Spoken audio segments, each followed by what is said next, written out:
Either they're really stupid, but I don't think they're really that stupid. I mean, they lie to us. Look, you don't have to have ever done cocaine to know that if you have a baggie full of cocaine, that the Secret Service could pull fingerprints off of it, but they said they destroyed it because they thought that was anthrax. So it's a Secret Service, the best and the brightest in this country. You don't have to look at what's happening to the previous administration and the current administration with the Justice Department and the FBI to think to yourselves, is the law being administered equally? You don't have to take a look at what's happened inside this country at the same time. The destabilization of this country, the disunification of this country, that there's just no harmony anymore. We have an obsession with cancel culture and censorship and structural racism and transgenderism and all of these things are eroding us from the inside. We're being eroded from the inside. We're mismanaging the world reserve currency. We are weaponizing the dollar. We are pushing away the linchpin of the dollar hegemony. I mean, at what point is it pure stupidity, or at what point does what Klaus Schwab had to say start to resonate in the back of your mind? I mean, and think about it little by little, all at once. That thesis that I have, where you start to see this trend that you hear about little by little, then bang, it's in your face. Goldman Sachs' surprising interest rate predictions, therefore seeing a second quarter rate cut by the Federal Reserve. Rich Dad, Poor Dad author Robert Kiyosaki has urged investors to buy silver before it's gone, noting that the precious metal is getting rarer. He stressed that silver is a better bargain as a long-term investment than gold. Get ready for a mind-bending interview with Andy Schectman, the president and owner of Miles Franklin. He's diving into a world of intrigue, suggesting that the de-dollarization trend might not be accidental, but a deliberate strategy from within the U.S. Discover how this audacious move could tackle America's debt crisis and pave the way for a central bank digital currency, CBDC. Hold tight as Schectman delves into the drama of the petrodollar, the golden anchor, and his thoughts on who's pulling the strings behind the scenes. But that's not all. Buckle up for a roller coaster of insights, where Andy explores the blurry lines between economic decisions and global shifts. Is it just stupidity, or could there be more to it? Join us as we unravel the threads of international intrigue, economic strategy, and possible motives. Get ready to rethink everything you thought you knew about the dollar game. Schectman's ideas might just reshape your perspective. Tune in for a thought-provoking journey into the heart of financial intrigue. I have a hard time getting away from it, Michelle, and it started when Biden said this is Putin's inflation. And it dawned on me, my goodness, they're looking for a villain. And if you've studied Austrian economics for more than 30 seconds, you know that inflation is always an increase in the money supply. It's a monetary event. And we've printed more money over the last 4 years than in the history of the country preceding it. In combination with interest rates at or near zero, created massive distortions. And, I think that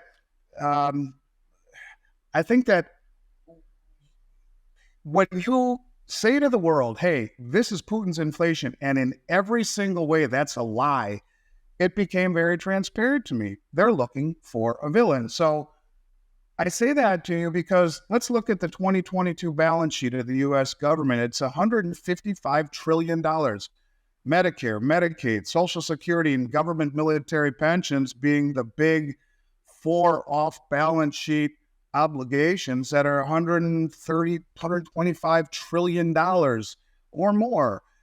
Our largest asset in this country is student debt, representing almost 40+% of our assets. Student debt is the largest asset in this country. And I think that there's no question, but they've chosen the inflation pathway over anything else. Let me just give you an example. When they raised the debt ceiling, they increased the debt ceiling by $600 billion in 13 days. And that's adding $500,000 every second.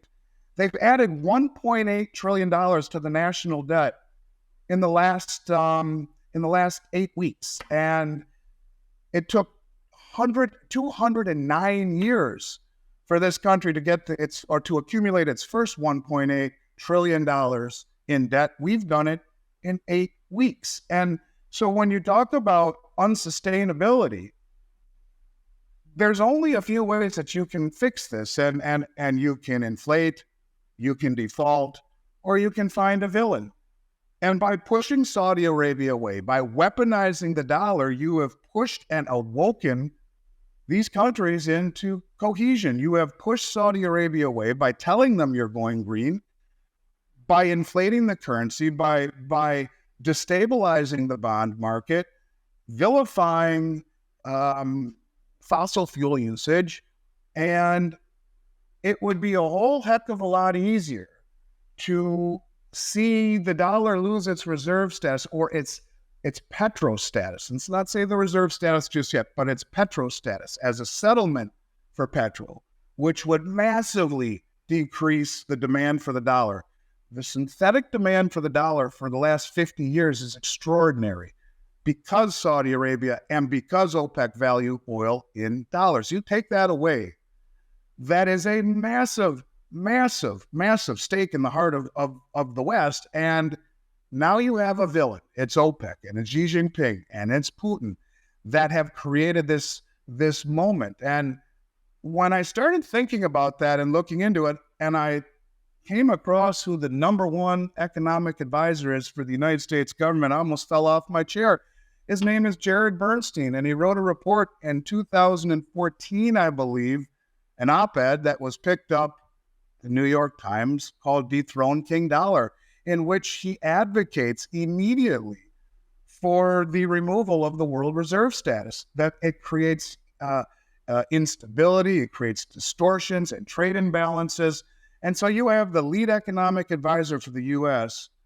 advocating for relinquishment of the world reserve status. And if you wanted to do that, I mean, could you think of a better pathway than by first weaponizing the dollar, not just sanctioning Russian assets, but confiscating them and using them to supposedly rebuild the Ukraine, and then telling Saudi Arabia, hey, thanks, but we're going to go green. So we really, we're not going to be as inclined to buy as much oil from you forever, because we're moving away from this. You couldn't draw it up any better. And that really started me down this pathway of thinking, geez, how else do you pay off $155 trillion in debt as interest rates are rising and the accumulation of debt is increasing at a pace that the world has never seen? At what point do you realize that there is no way to pay it off, and rather than falling on the sword and being blamed for destroying the American way of life through mismanagement, monetary policy, and inflation, and the brain dead monetary and fiscal policy that we've seen over the last few years, either you fall on the sword and go down in history books as being that entity that did it, or better yet, you find a villain, and it was Putin's inflation and OPEC and Xi Jinping and this new alliance of countries that turned their back on the U.S., and they did it. Now, I realize that this is something that is out there. I realize this is something that is controversial. But when you really start to dig into things like Jared Bernstein and to the movements that we have made, which are so counterintuitive to what we should be doing to cling to the world reserve status, it starts to take shape in my mind. That wraps up today's crypto news highlights. Stay tuned for more updates, insights, and analysis from the world of cryptocurrencies. Please share your thoughts in the comments below. Don't forget to like this video and subscribe to our channel for more engaging content.